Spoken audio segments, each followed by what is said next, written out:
All right, Sagittarius, welcome to your weekly Sidereal Astrology forecast for September 21st through the 27th. My name is Athen. So we have this lunar eclipse here on Sunday in your fourth house. This is everything relating to your home, your family, your past, and your roots, now coming to a culminating point at the end of the week. This is very transformative time period, these eclipses, and it's a total lunar eclipse. It's in Pisces. It's a very spiritual time. So maybe asking yourself questions like, the satisfaction that you might be gaining in your home or with your your family or with your roots, your past, and reflecting on that, because the full moon, which is the same energy here, the lunar eclipse, is heightening that. There's an awareness. The moon is full and is very close in this particular lunar eclipse as well. So there's a lot of wisdom coming in about the importance of having a home, family, and roots that is really meaningful to you and you can really connect to on a spiritual level.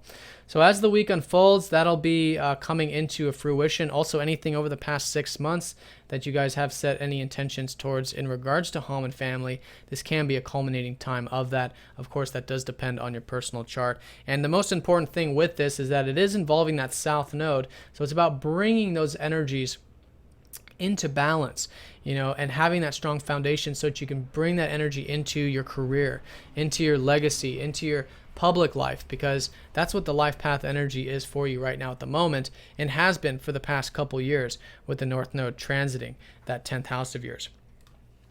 So this week is sort of a mixed bag. You can see the first half of the week, the energies are quite easy, and then the second half more challenging. So let's go ahead and go through this step by step. There's a lot going on. If you have any questions, please comment down below. This is for Sidereal Astrology, by the way, so if you are new to this channel, be sure to check the description down below for this form of astrology, because your sign might be different. But anyway, Saturn is sextiling up to the North Node all week long. So that is a nice supportive energy towards the career stuff, the work stuff, an easy flow. And this might be in regards to the serious energy you've been putting into with organizations or groups or anything on that, group level. Could be even be with friends and things like that. But whatever it is, it's an easy energy here to work with towards career, public life, your legacy, and any future endeavors. Now, Venus does trine up to Uranus this early part of the week as well. So it's going to be an sort of exciting early part to the week. And for you, it might be around the daily sphere of things. Venus rules your 6th house. She also rules your 11th, so it could be nice for friends. Could be nice for that networking or organizations as well. Quite exciting, and I think being open to new experiences can go a long ways, especially in regards to the routine, the daily stuff, or anything involving groups or organizations. Now, that being said, I want to talk about this 9th house of yours, which still has a lot of energy in it. Venus is helping you enjoy philosophy, maybe some travel, things like that, really expanding your horizons. And Mars, you should be quite determined, quite direct too, about your philosophies and maybe sharing those with others and, wanting to expand. And Jupiter here is creating more opportunities for you to learn more about wisdom and, tap into that adventurous spirit. So that's going on, and with all that energy, it's about bringing that into, I would feel like, your career stuff, where you have the sun, you've got that illumination here. Now, Mercury is retrograde in this 10th house of yours, so perhaps there is some things you are reworking or rethinking about in regards to the career or public stuff, and maybe even in regards to relationships. So it's a good energy to work with, to see the importance of redoing and reflecting on those particular areas of your life. Now let's go ahead and look at what happens midweek here. Things start to shift. The sun goes over that North Node, so there is quite a bit to actually learn in regards to how to bring in these adventurous energies into the career front.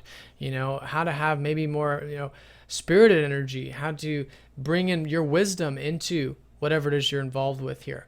So it's about merging the 9th and the 10th house, and you can enjoy quite a bit about it, or learn quite a bit about it as well, because the sun is about our passions, it's about excitement, and it's the awareness, because wherever the sun is, it's just shining that torch. And for you, it's an awareness of bringing in that spirited adventure and maybe even your wisdom and your philosophy and what you have to share with the world into the career sector. Now, with that going on, of course, that'll be sextiling up to Saturn, so that makes it even nicer, and it could be quite grounded, which is good too. Then this Thursday, things start to shift. Mercury, who is retrograde, starts to square up to Pluto. So the second half of the week, take things nice and slow around the work or career side of things, and be willing to work at it constructively. Pluto's been transiting your first house. Pluto's actually going to go station direct here this week as well. So in the first house, oftentimes this can feel like, our goals and what we're involved with and the energy we're implementing has been more internalized over the past 6 months. Not so much, if it was, say, Jupiter retrograde, but in the first house, it might have to deal with maybe your goals, maybe your identity, the things you're working on.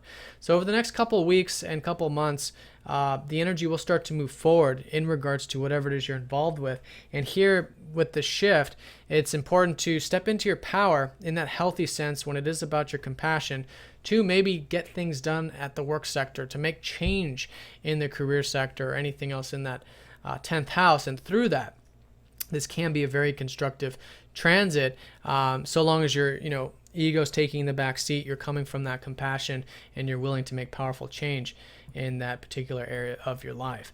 Now, with that being said, Saturn does square up to Mars this week. So for all of us, there's this 2 steps forward, 1 step back kind of an energy. And this is involving that 9th house. It's also involving your self-expression. So taking that slowly this week, and as long as you're seeing the big picture, as long as you're seeing things in that long-term perspective, then this philosophy and this wisdom and everything that you're expanding right now can be also very constructive with the square. So 1 step at a time, patience. If it feels like the things you're working on this week regarding that 9th house or that 5th house, or even your alone time, your spiritual time, if it's hard to integrate that into it, it's building perseverance. And this, what you work on this week, at the very least, will be building a stronger sense of perseverance to help you build stronger foundations in those particular areas. But it can be constructive in this week if you're working hard with this kind of energy. It just depends on your personal chart in terms of how that might be playing out.